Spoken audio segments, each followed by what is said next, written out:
everybody. Welcome to Sports and Ish with Misty V and Vince Edwards. I just want to take the time to introduce Vince. He is the new co-host here with Sports and Ish.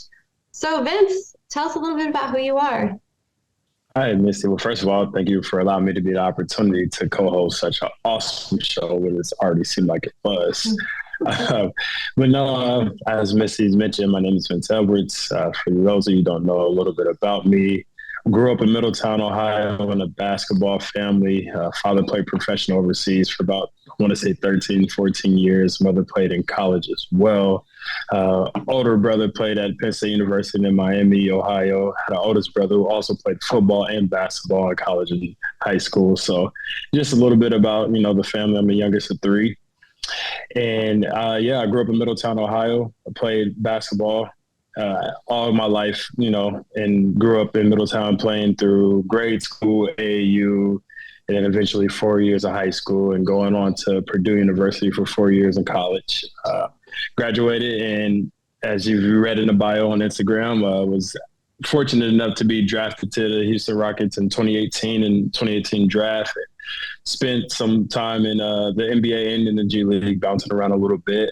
And then finally found my fifth year over here in France right now, currently playing overseas as a professional. So just allowing the journey to take me wherever it goes. And I'm excited to be a part of this podcast.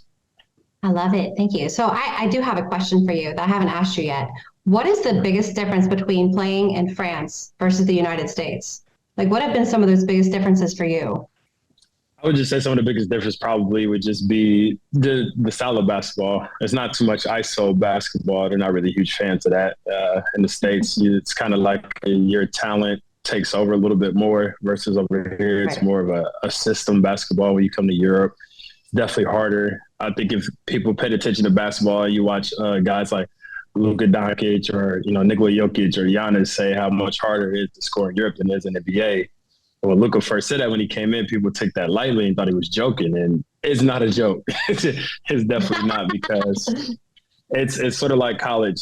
There's no defensive 3 seconds. So the big can sit in the paint and camp out at the rim as much as he wants. And I think that's what makes it harder, because the help side defense is already there. So it's like a pack line defense.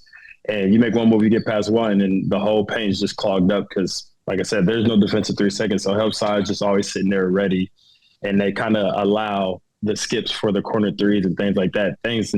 Where versus playing in the NBA or in America, there's a defensive 3 seconds. So that's why a lot of the guys you see nowadays get paid to block shots, like Anthony Davis or Nick Claxton, somebody who's just known for blocking shots, Jared Allen, because it's a timing thing. And in America, if you're a timing, it's all about time. So if you were able to get over there, you're going to get paid a lot of money to block a shot. That's for sure. Nice. I love it. Love it. All right. So we can just talk about something that's happening right now, because I know this episode comes out tomorrow. So the games that are on right now will have already played. Yeah. But let me ask you something. How are you feeling about the Celtics tonight? Yeah, it depends. No. Don't hurt me now. Don't hurt me. No, I know you're a Celtics fan. Honestly, it depends on what they're going to do, because honestly, it just depends on them making shots. You obviously know Jason Tatum's going to do what he does. Jaylen Brown's obviously going to do what he does. I think what hurt them the most in the last game was Al Horford had great looks, and he wasn't able to convert them. And I think that was just a big key in their offense. So many great looks, and as a good catch and shoot guy as he is, and me being my shooter myself, I already know how that can go. Where you're just struggling, you can't get one goal, you can't get one to fall. You kind of feel like you let the team down, but all your teammates around you, ask you to continue to shoot because that's what you're out there for. So, and they all get great looks. So other guys just have to find a way to, knock down shots, which they will, the professionals, and help contribute, because no matter what, Tatum's going to find his way to 30. Jalen's going to find his way to about 20 points, if not 25 points. So most of your damage is going to get done. It's just going to be about how efficient they can be together. Yeah. I like that. That makes me feel a little bit warm inside. I was sad that Horford wasn't hitting those shots. I don't know if you know this, but he's kind of a big crush of mine. So it was a little heartbreaking to see him miss some of those great shots, but it happens, right? It happens. Yeah, it's how the game goes. So let me ask you something. Judging on Joel Embiid's performance and James Harden, how are you feeling about those two together against the Celtics right now? I think this is the duo that everybody's been waiting for. And when they first got James in that trade, I think this is what everybody expected of them. And James being James is, instead of, deferring or being passive, has decided to take the aggressive approach. And I think that's what's amazing. It makes this duo work even more. Yeah. Because in game one, you have a 45-point performance. The game. And then you have a game where he has a 15 assists in the game. But you have another game where he's got 42 points. So it's like, right? if he's continue to do that, Maxey has 30 and 20, and then B's going to get his 30. He's averaging 33 in the series right now. That's a tough outing for anybody. And when you have obviously dominant guards in Maxey and Harden and just MVP for a reason, and Joel Embiid it's a dangerous duo or trio. Obviously, it's a three-headed monster with those three. Yeah, I agree. I think it was a couple of games ago, Joel was actually out for that game, and Harden basically took over. And you wouldn't even miss Joel. Like, you would have noticed he was not even in the game. I think he took like 50 plus points on that game or something sick. I was like, well, I don't even want to look at this guy with the beard anymore. Just take it away. Take it away. I don't want to look anymore. It was so bad. Yeah, I think that first game was pretty rough because honestly with James, like you said, they go for 45, but he reverted back to his old ways, and the old James, he was just aggressive. He got guys going early. He was attacking. He was getting downhill. He was getting the matchups that he liked. So, unfortunately, some of those matchups were with Al Horford. So, I think that was just the matchup that they like to go with, and it was working out for them. So, it's kind of how the game goes. All right. Another question, and I only because I've noticed this. I don't know if you ever picked up on this, but I always felt that Joel was sort of tired in the fourth quarter, right? And I think that's when the Celtics knew, or any other team knew, that they could probably pounce a little bit deeper into that fourth quarter. But I think that they have really taken advantage of seeding him a little bit early, giving him a little bit of a rest, and he's not so tired in that fourth quarter anymore. He's coming out, Joel is, and he's playing hard. He doesn't look so tired anymore. Yeah. So obviously there's a strategy there going on somewhere. Am I just the only one seeing that, or? No, I mean, it's smart. Obviously, guys been dealing with injuries, especially when you're dealing with a knee injury, and he's been dealing with injuries throughout his entire career. So you want to kind of keep him as healthy as you can or as fresh as you can. And Paul Reed does a good job of coming off the bench and giving them great minutes. So I think when you got a luxury of that, a young big who's just as hungry or motivated or has a high motor to go and rebound and block shots and just be around and fly around and be active, I think that helps give you a little comfort to let Joel rest a little bit. And as long as he continues to impact the game, Joel will get that rest. And like you said, it is a great strategy. Coaching, Doc knows what he's doing when it comes to that. So got to tip your hat off to Doc because he's making the adjustments that he needs to make to help his MVP be back there on the floor with all the energy that he needs. Yeah, that makes sense. Totally makes sense. So what are some points about these playoffs that you want to make? What are your thoughts all together? Like, we know we have so many games left, so. I mean, I just think that whoever protects home court at this point is going to win. Obviously, this is game this is game 6 right here, and so it gets rough because now you don't want that pressure, and the pressure is going to be, Philly, if you can't close this one out, you got to go back to Boston. And I think there's a lot on the line for those guys, especially with Doc and James. What people have been saying about them and their history in the playoffs, but honestly, it's a game of runs. That's how basketball's always been, and you kind of have to control your controllables.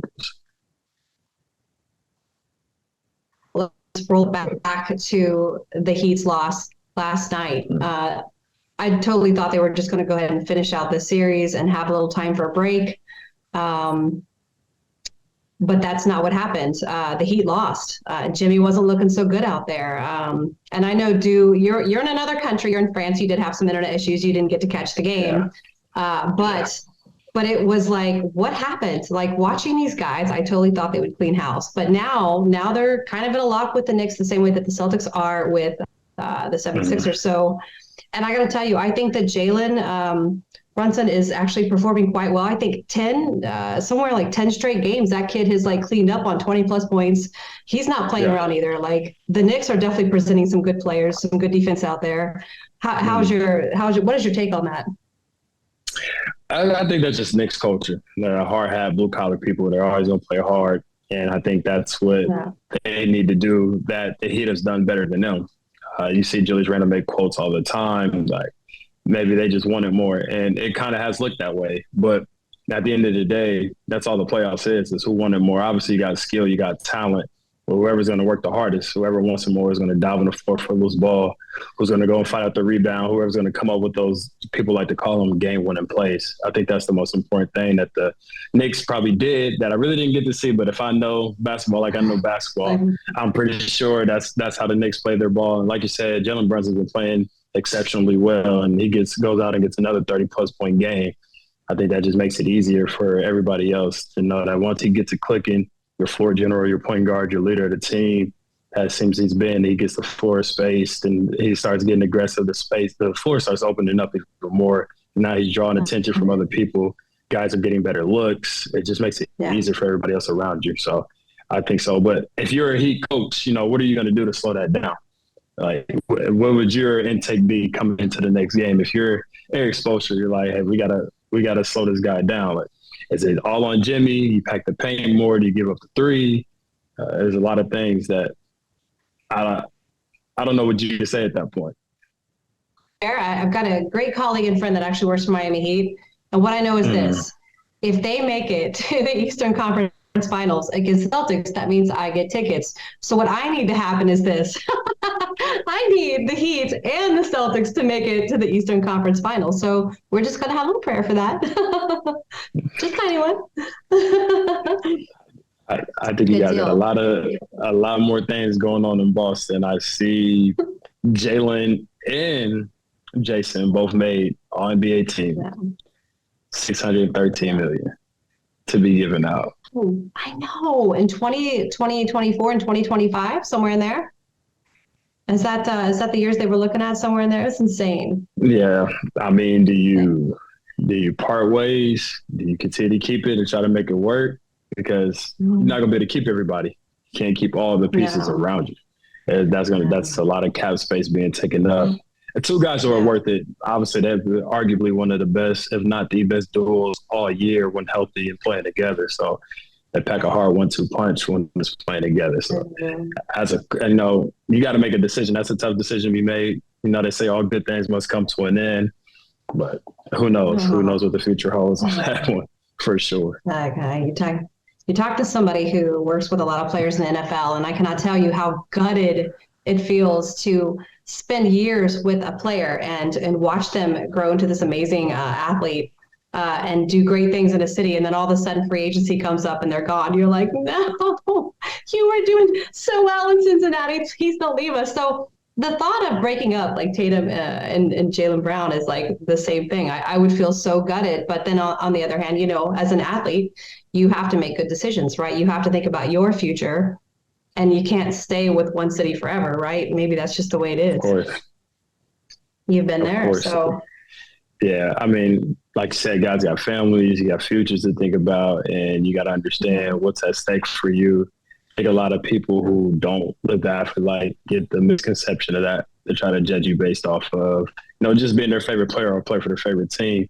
They don't like to take the time to actually think about what your life holds and what you have going on in your personal life. To them, we're just entertainment. But it's like if you had a job offer to go make almost 400, 300, 100 million more, 50 million more, like nobody in this world is hesitating. And if you are, everybody's going to question, like, you're going to ask you, like, yo, if you're in my family, you turn down $50 million more. It doesn't sound possible to me. So let me ask you this, and I think you and I have talked about this outside of this podcast, but where do you see someone like Jaylen Brown possibly ending up? What is your feel on that? I had this, I seen something on Twitter, and I think it made sense to me even more and more.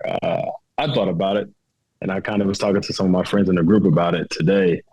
I seen that they said Houston, and I don't see why that wouldn't work. Yeah. Yeah. Obviously, you just signed Ime Udoka, but obviously Jalen was very familiar with. And you look on Houston's roster right now, it's a lot of space, a lot of cap space for them. They don't have max contract players on their roster. And I just think it makes sense. There's rumors, that James wants to go back and play in Houston. Who knows how that holds true, but I think depending on how Philly does this year will depend on, the decisions he makes. And he's going to make whatever decision he wants to make that's best for him. But, for Jalen, I don't know where else in the market. Like I said, when they said Houston, it's like they kind of need a star, somebody who's coming into their own. I mean, Jalen's already established, but it's kind of like that. When James left OKC and he went to Houston, it was like, boom, it was his team. Yeah. And, guys would, it was time for him to take over. And he didn't have to really to defer to a KD or a Westbrook. Jalen won't have to defer to Jason. It's just like it's his team, but also comes with that. You got to build around him as well. So I think if they can get that going, and then you got a young guy like, Jabari Smith in the front court, you got Jalen Green, you got Kevin Porter Jr., like you still got some solid guard play. If James decides to come, I mean, that opens up a whole new field. And I think if I'm them, you look at it and you might be able to take that draft pick that you got. You might be able to go find a front court player, somebody of a big man of the caliber that's can kind of help control the paint, take over the paint a little bit. It's hard to find good bigs nowadays. So I think that's something that possibly work for him in his near future. But that's just my intake. That's all I know about it. Seems like you know a lot. Not gonna lie, that was a lot. You know a lot. But, I'm actually a huge I'm a huge fan of Ime Udoka. I hate it when he left the Celtics, but obviously Coach Joe Mazzulla hasn't been a bad decision either for the Celtics. They've done really well with him, but I am a huge fan of Ime Udoka. I think he was a great man. And I mean, all intents and purposes, I think that I would be watching some Houston games because I still think he's a great coach. I would like to see what he has to produce for them. And obviously, if Jaylen Brown eventually did join the city of Houston, I would probably just maybe partially convert. Not all the way. Still all the way Celtics, but I might partially convert just because it is nice to see other teams grow and do things. And obviously, there are some teams I'm not a huge fan of. Don't get me wrong. There are some teams that have amazing talent, the Warriors, but I'm just not a huge fan of Draymond Green. And I'm the person that also loves to hate Steph Curry. I think he's so talented, but I think even watching them win against the Lakers last night nearly ripped my heart out because for one thing, I just really wanted to see the Lakers serve the Warriors a little bit of humbleness. I just want to see the Warriors not have a great season. Could we just not with them? Like, am I the only one that feels that way? Could we not with the Warriors this year at all? I mean, you're probably not the only person. I think for them, the biggest thing was a lot of people were writing them off because they're saying they're old. They're asking if the dynasty was over. There's talks that Draymond might not be there. Who knows what they're going to do? Who are they going to keep? And I think when that happened last year, they ended up coming out with that title. That just gave them even more of that confidence because, we're still here. Like, a lot of, when y'all counted all of us out, we were able to come together. Jordan Poole was huge for them. Gary Payton II was big. Obviously, Ron Looney's playing every game, every second. So, as always, Mr. Reliable is always good to have on your team. And I think that's why it can get annoying. And then you got a winner in Draymond Green. Like, no matter what it is, you might hate him. You might not like him. His antics might be a little off for you. He's one of those guys. It's like having a Marcus Smart. Like, if he's on your team, you love him. If he's not on your team, you don't like him. But you got to respect what he does. And 3-time Defensive Player of the Year, I think he's obviously the heart and soul of the defense, like people always talk about. But, my intake, I think they got a perfect marriage with Golden State and Draymond Green. I don't think they win those championships without him. And I think that was the best thing for him in his career. And Mark Jackson did a good job of getting all those guys together and drafting those guys and, talking with the front office and putting that together. And Steve Kerr's obviously done a tremendous job of taking over after that. So I think they got the right to talk that talk, with everything that just goes on. There's just so many young guys and young guys not giving respect, but it's like, come on, these are guys who've been around, been there, done that. We need our respect. And So when you get challenged by some guys that's in my generation, some of my peers, guys that are up and coming, hungry, and want to take you down or take you out of the competition, I think that's the part of it where it's like, all right, we kind of got to flex our muscle a little bit, just like LeBron kind of did in the Memphis series. Like, I got to kind of show you, that you still got some time to go. Like, you guys got the future, but our time is now. So I think that's how things are going right now. I like it. I like it. All right. So let me ask you this. So obviously you also have Phoenix and Denver coming up as well, which they play. They're playing tonight too. So we'll have those results tomorrow morning on who's ahead too. How are you feeling about that series? If I'm the Lakers, it's like, which one do you want? Well, they got to worry about Golden State first. So let me not go there. Obviously, I picked the Lakers to win that series. So I'm speaking on that side of it. But I think for Golden State and Denver, they can't come out like yesterday and what happened. The day before, and what happened with them, and just it was a nightmare for sure. I know in the playoffs, as they're at home, they're obviously Denver's the number one seed for a reason. We got Nikola Jokic, who arguably could have been the MVP. That would have been 3 straight, which would have been a different conversation to have for the big man. Finally get a Jamal Murray that's healthy. Finally get Michael Porter Jr. back that's healthy. So you finally got all these. You add KCP. You got Aaron Gordon. Like, you got all these pieces and guys who just fit right in with the team. And it can go either way. And I want to say, Denver's got the better team chemistry because they've been together the longest. They got all the better pieces, but that is a basketball. And at the end of the day, the name of the game is put the ball in the hole at the end of the day. You have Devin Booker, you got Kevin Durant, 2 of the best one-on-one players in the NBA right now. And you really have guys double teaming Devin Booker and leaving Kevin Durant open, which I think is right. I don't even want to talk about it because I think that's the craziest thing I ever heard in my life.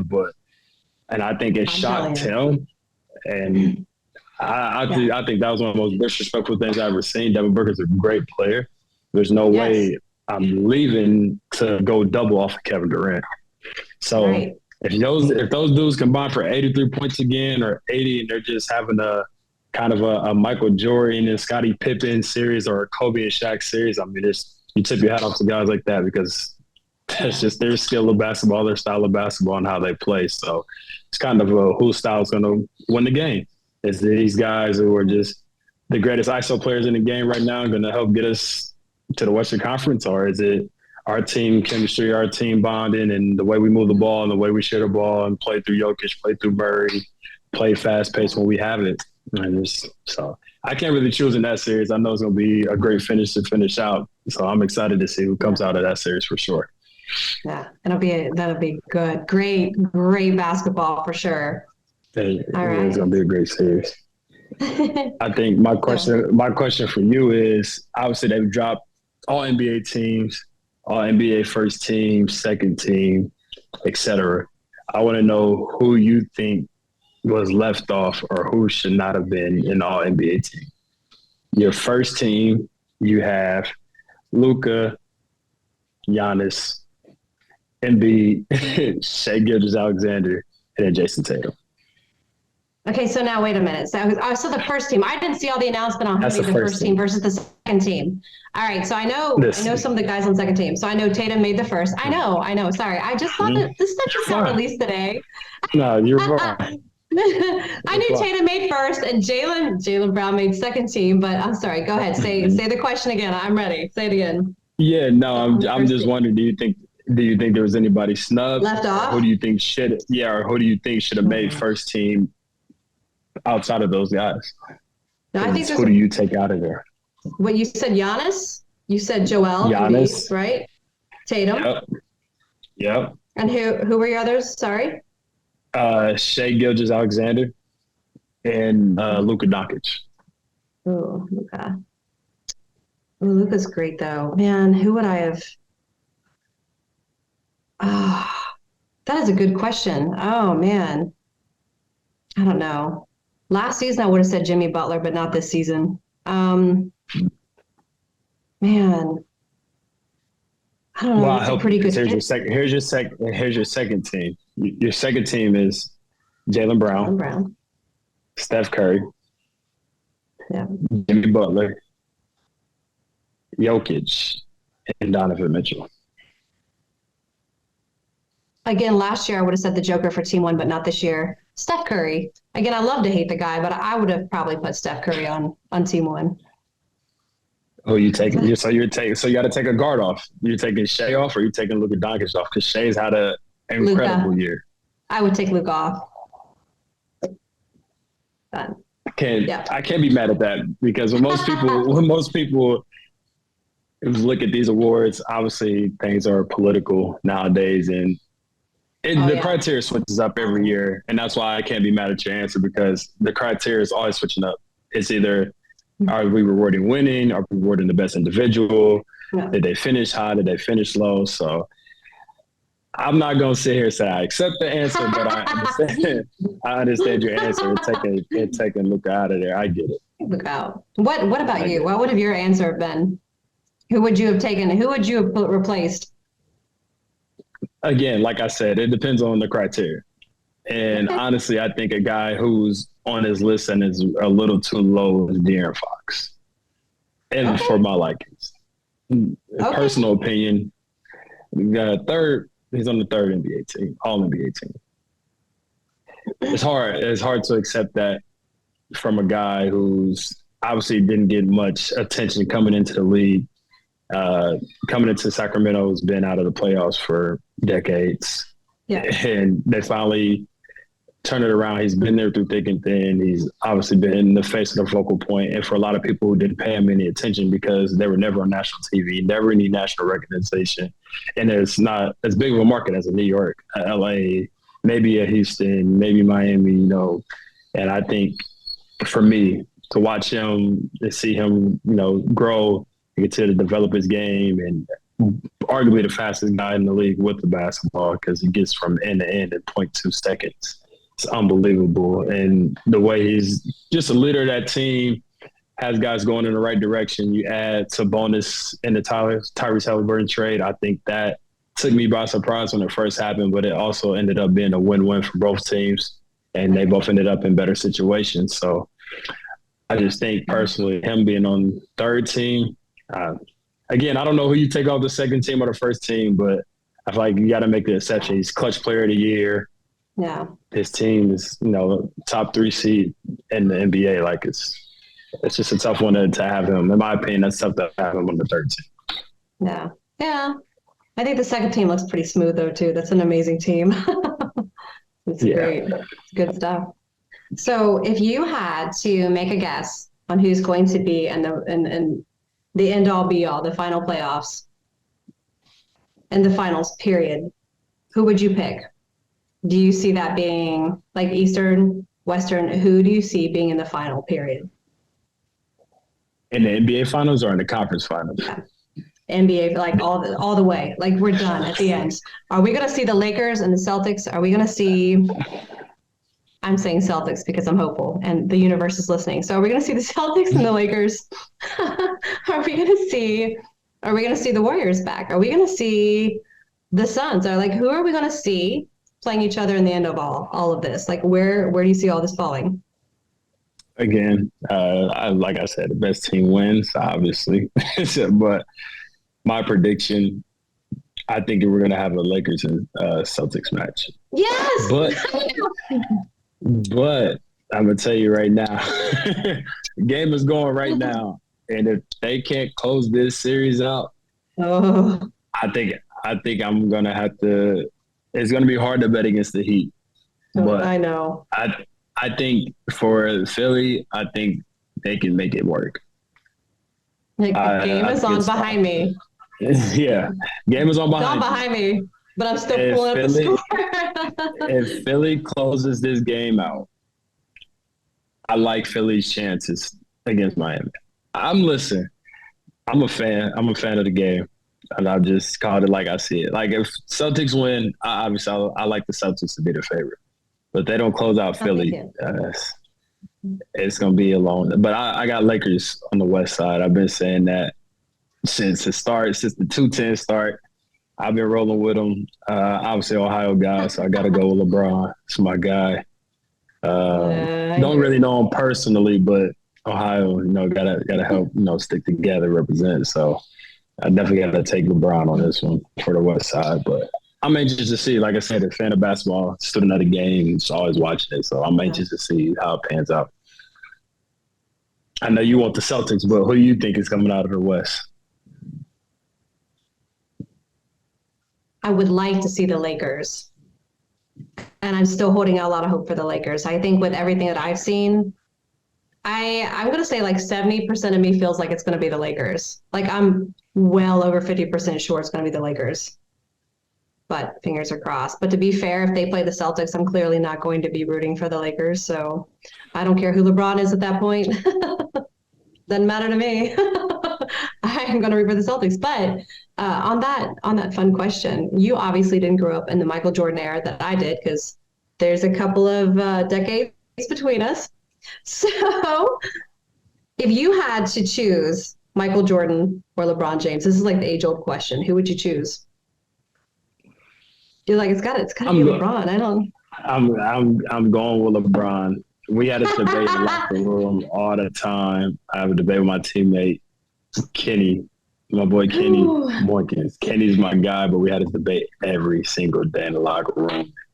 Just the way I approach the game, the way I was taught, especially by my mother.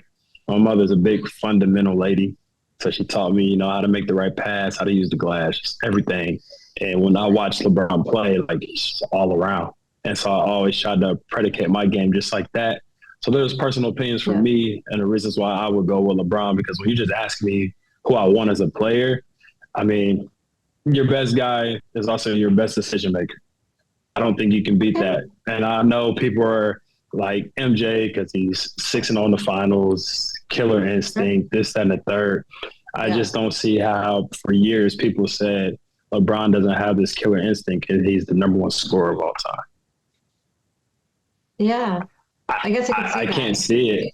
I know people are going to say, well, he deferred to other people down the stretch. Well, if you're telling me that I'm a basketball player and you would rather me force up a shot, whether I'm the best player in the court or not, a role player, best player, okay, we're talking about Twitter, greatest players ever.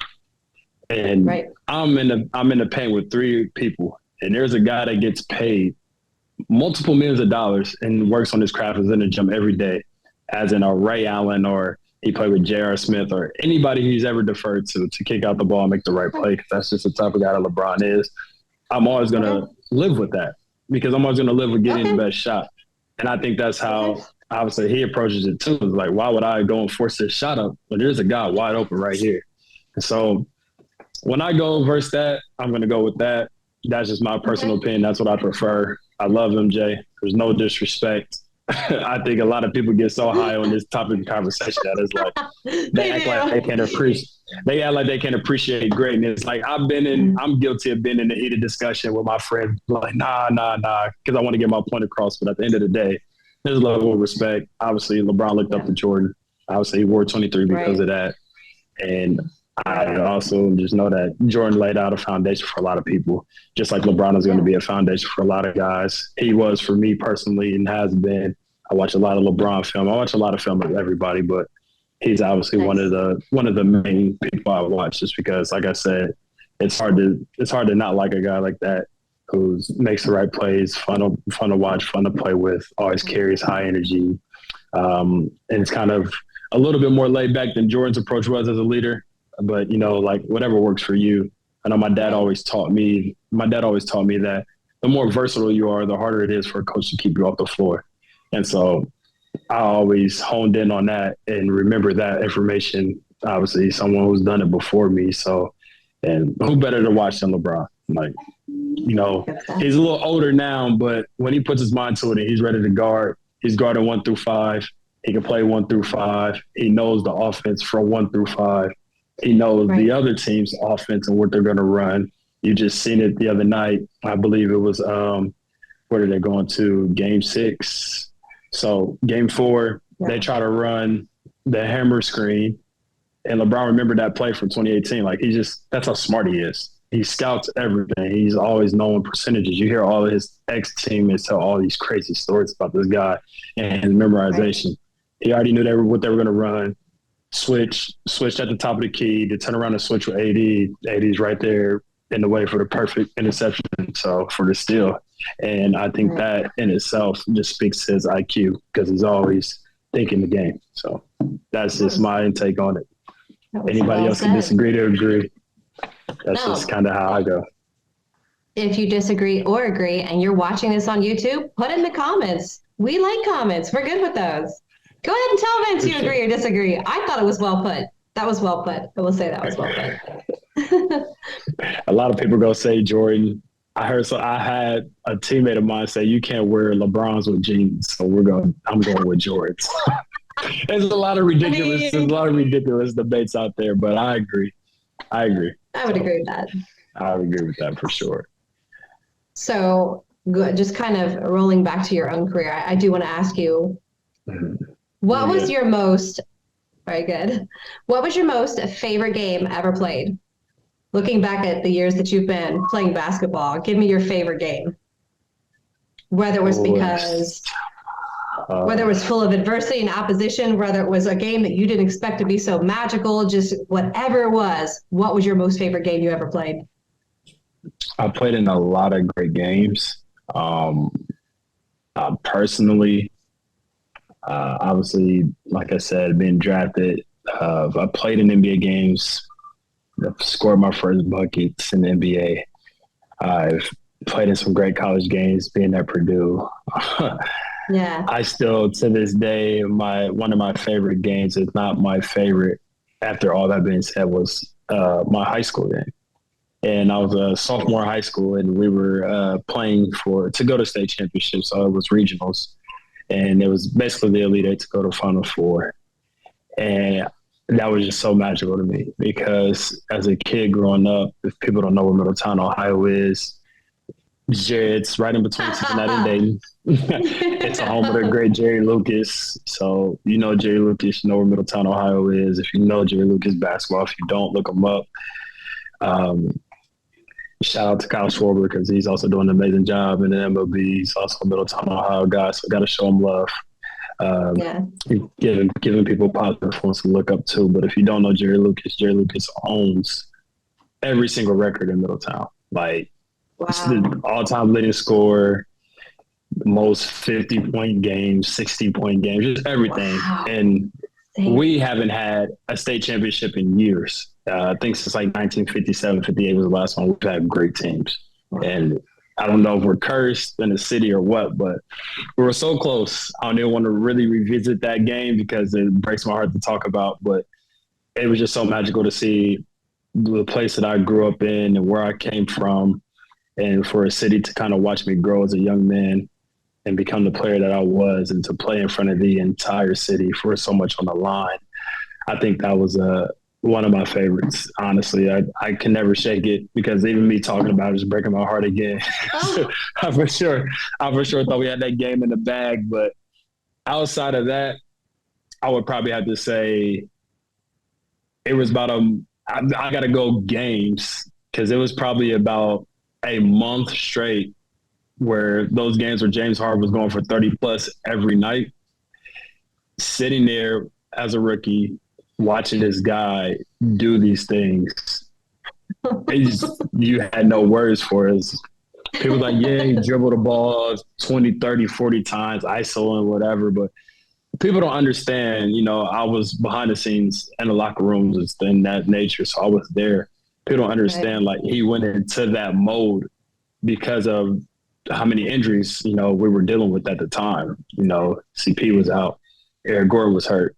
Clint had broke his hand. Clint was out. So there were so many other pieces that were missing.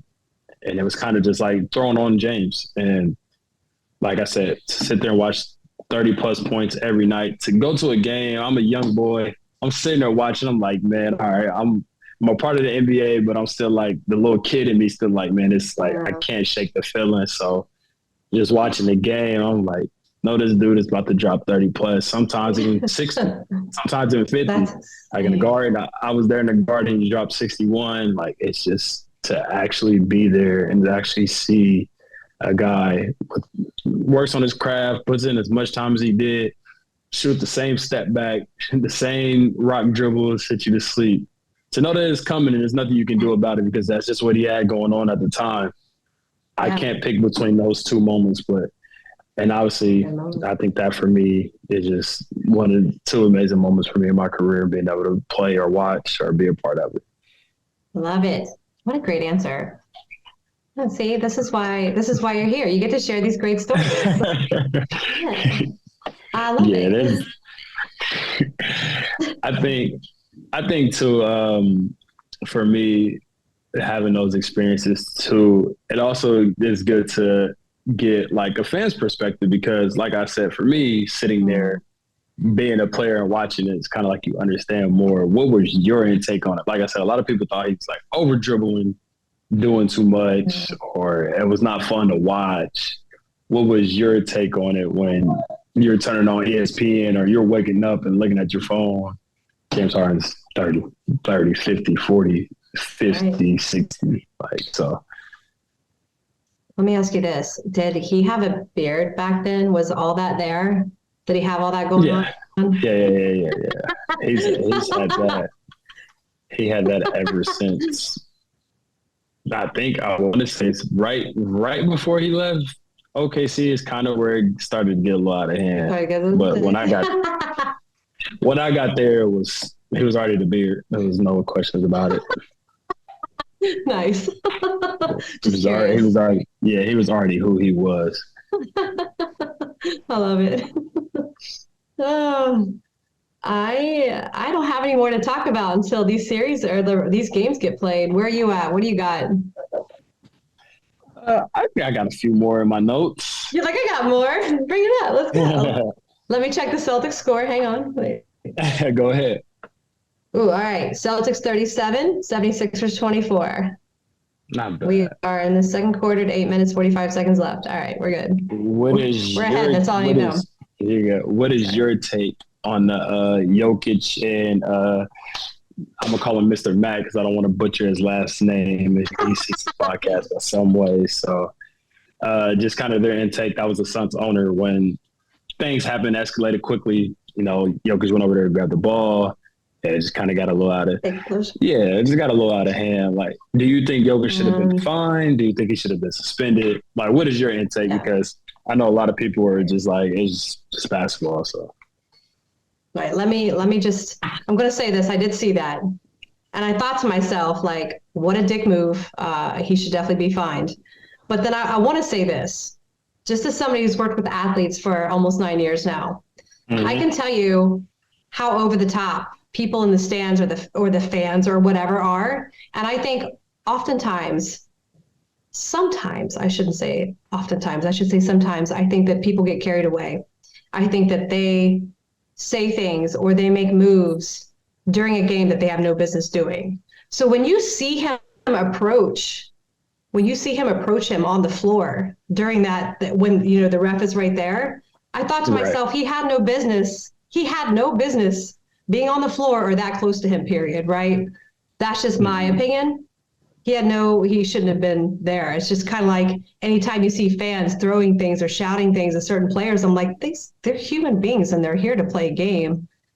You shouldn't be talking. You shouldn't be behaving like that. Like, be a fan, be a good person. But when you see one of the owners actually just getting on the floor like he had some sort of right to be there and be that close, I thought to myself, yeah, I'm a little bit upset. Maybe you should be fine, but that guy shouldn't be that close. He shouldn't be on the floor right there. He shouldn't be in the business of the ref and what's going on in this situation. Like, why was he even that close? What was he doing, right?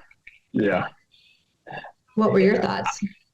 I think it goes both ways when you're looking at it. I think it's like Jokic running over. It's like, I don't know, maybe just the way he reached in for the ball. He's just like trying to get it out quick to, you know, get an extra possession, whatever it may be, whatever thoughts I was trying to have. Yeah. But at the same time, I'm also looking at it, analyzing the situation. There's a big pile up in the crowd. So obviously it's a dead ball, plays being stopped. I just think it was kind of those situations where you should have just kind of let that slide. I don't think you really should have been running over there for the ball at that point in time in the game. But Okay. at the same time, for the owner, it's like, what are you holding on for the ball for at this point? I know he was trying to check on this guy, check on this player, and that's understandable. And nobody can fight him for that. But they squashed it. Who knows? But that was just my two perspectives. It's like Jokic, one, might have been a little too much, but two, we don't know why you're holding on to the ball any more than Jokic coming to get the ball. So I don't really know if he should have been fined. I feel like if those two were able to get on social media and hash it out, or have a little joke where you see Jokic throwing the ball and they kind of laughed it out. But then again, the whole protect the players from the fans kind of scenario or situation plays into effect in that, because now if you're the NBA, you're the commissioner, you're looking in on that. It's like, if we let this slide, we don't want other people to think they can get away with it. But it's Jokic that got fined. It's Jokic that got fined. So I don't know. Either way you look at it, everybody's going to have their own perspective. It gives everybody their own opinions. But that's just kind of me. I'm trying to look at it from all angles type of guy. Fair enough. It's a good angle. All right. What else you got? We got. Okay, so I'm sorry. They added this last year. So not only do you got finals MVP prediction, but you also have your conference finals MVP predictions. So give me your Eastern. Granted, we don't know who's going to make it. I know. We're going to guess. We'll guess, or you can pick one from each team that's left. On the East side, give me who you think would be your conference final MVP. Well, overall, I would have said Jason Tatum, and I'm pretty sure he got that last year too. Mm-hmm. First ever, yeah. I would say Jason Tatum. Man, with the other teams, I don't know, because I'm still looking at regular season. Miami didn't exactly have a great start, and when you look at the Western, neither did the Lakers, but here they are. So when you see some of these performances now in the playoffs, I think things have changed a little bit. Man, Western. I think that's a beautiful thing about the award. They're not really going to ever. I don't think with this award that they're checking on regular season. I think it's just what you got just in the where playoffs. They are in the playoffs, right? Who yeah, so I think that favors some guys like Jimmy Butler. Jimmy Butler, obviously, without a doubt. Right. It's gonna be hard. It's gonna be hard not to give it to him if the Miami Heat. So, now if you go to the Sixers, who do you give it to? Do you give it to James MVP? Harden. I want to say James Harden, just because when Joel was out, what he was able to do in that one game, right? He took over like he was a one-man show, and I would say James Harden. That was just a killer performance on his part, being without what I would say was his left or right arm. But then there's a controversy to that, because it's another round. So do you reward him for getting them to this round? Or do you say, all right, there's a clean slate because you got the season, the league MVP on your side, and now you guys on the Eastern Conference. I think obviously whoever has the better statistical categories, however people want to call it, points per game, whatever, to help lead their team. I think that should be the deciding factor between those two for sure. That makes sense. Yeah. Let's see. Man, when it comes to the Knicks, I don't really have a favorite on that team because I've just never been a huge Knicks fan. But again, Jalen Brunson. I think Brunson. Yeah. Jalen Brunson, like I said, his performances have been pretty amazing. So I would say Jalen Brunson. Yeah. Yeah. Yes. Yeah. Personal. Yeah. Guys, he's understanding. I think for him too, a lot of people who said he was overpaid, given too big of a role. Look, listen, if you know basketball, anybody who knows basketball, anybody who's been around the league could tell you this guy who he proved that while being next to Luka Doncic. So, and some people did question, hey, now all the attention is going to be on you more so than it is you were the second guy, because everybody's paying attention to Luka, and he's still able to put up the same amount of numbers, even better numbers, because he's getting more usage rate with the ball, he's getting more attempts. Obviously, he's being able to be a little bit more aggressive, playing alongside other guys too. So, especially with Julius and RJ, but I think for him, he's proved a lot of people wrong, for sure. Yeah. Yeah, I agree. I know you hate to. I know I hate to say it, but you're probably gonna have to give it to Steph Curry. Go to Steph. Better than Draymond Green. Thank you. I, honestly, like I said, I love to hate him, and I also hate to love him. But he's an amazing player, despite his attitude, especially at the ESPYS last year. I can't get over some of the whatever. But anyways, he's an amazing player.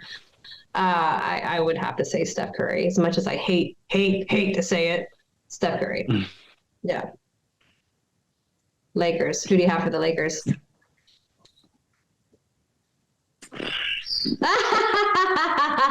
You're like, ooh. Who do I have? I mean, it's obviously going to be LeBron or AD. I think it just, again, like we talked about with Joel and James, comes down to who in that series, who wins the game or who helps the team or who was really the vocal point or the leading point of the team and who took charge. Obviously, LeBron's always the guy that flirts with triple-doubles, not gets triple-doubles almost every time he steps on the floor.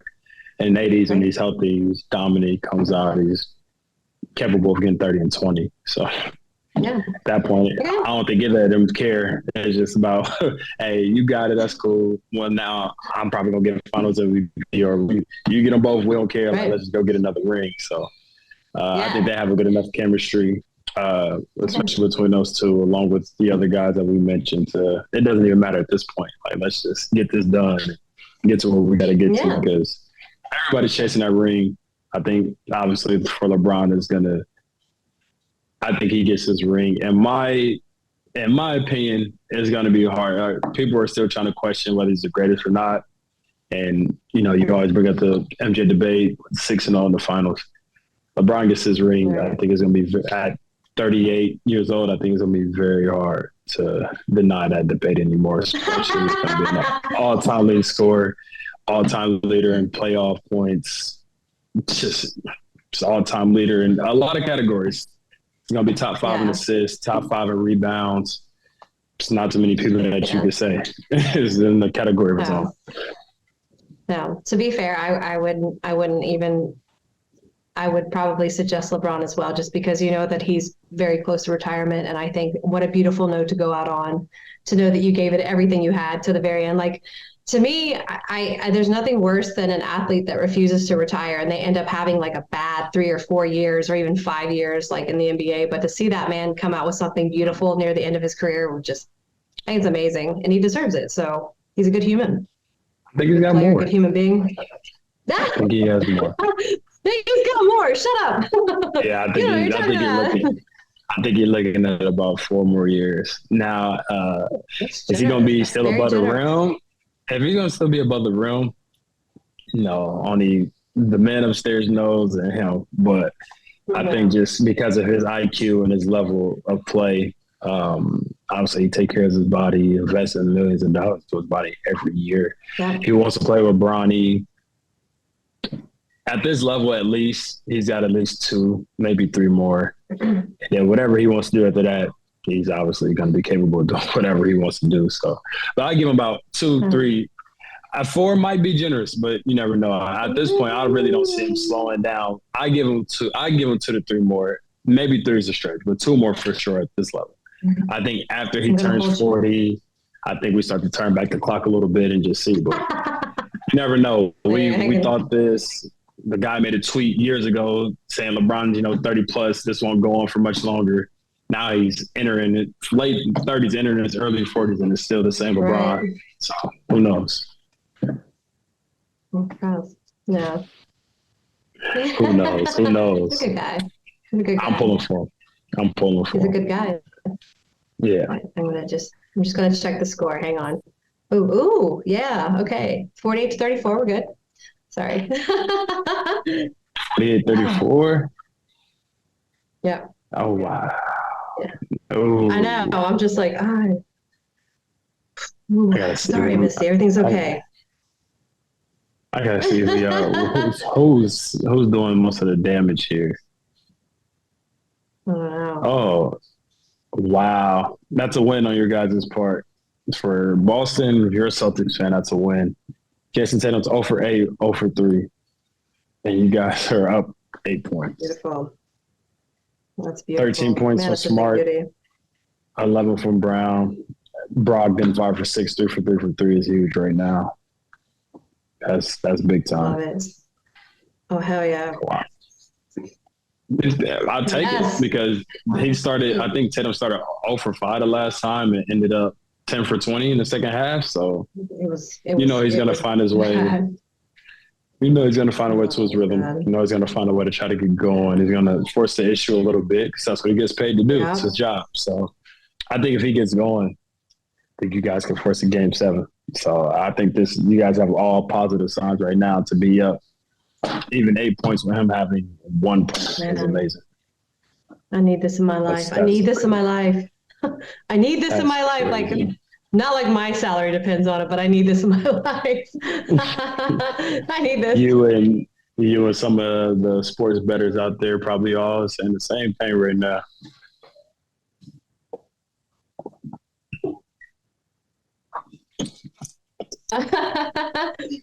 All right. When it comes to Phoenix, who do you have?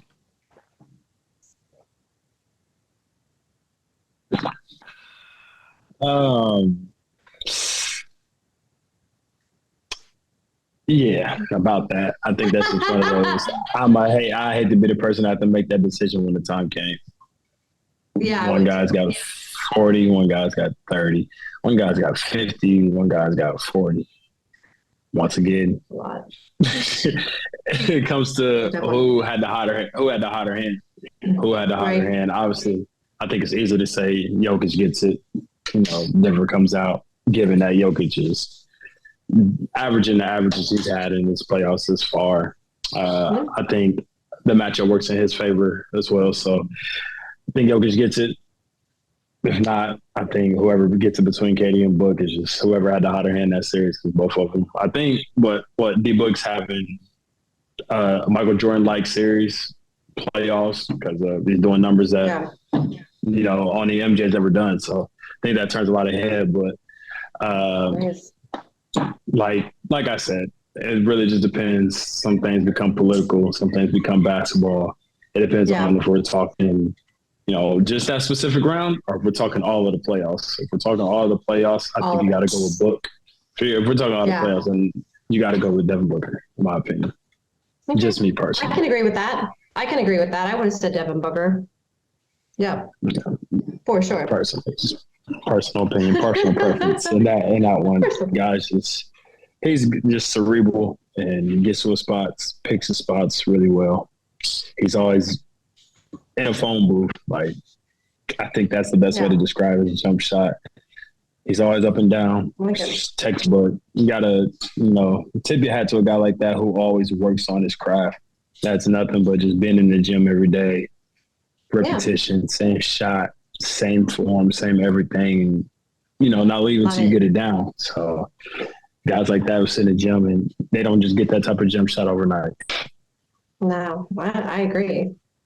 I think that when we get back together on this in a few days, we're going to have a different opinion. No, I mean, a lot of my opinions on this won't change despite who's officially out of the playoffs and who's not. But I think we picked some really great players, though. And at least we're on the same page for the most part. So, see, you're going to be a great co-host because you already agree with me. So this is good.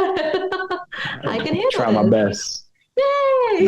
Not every day, but let me just use my little knowledge that I do have to make my predictions. But when we come back, we're definitely have some more things to go based off of and discuss for sure, 100%.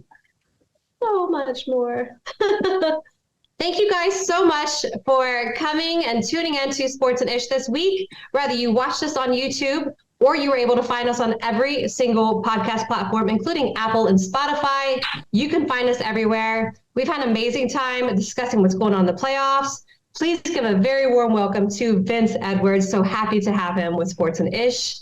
Again, thank you so much, Vince. You guys have a wonderful day, week. We'll see you guys soon. Thanks.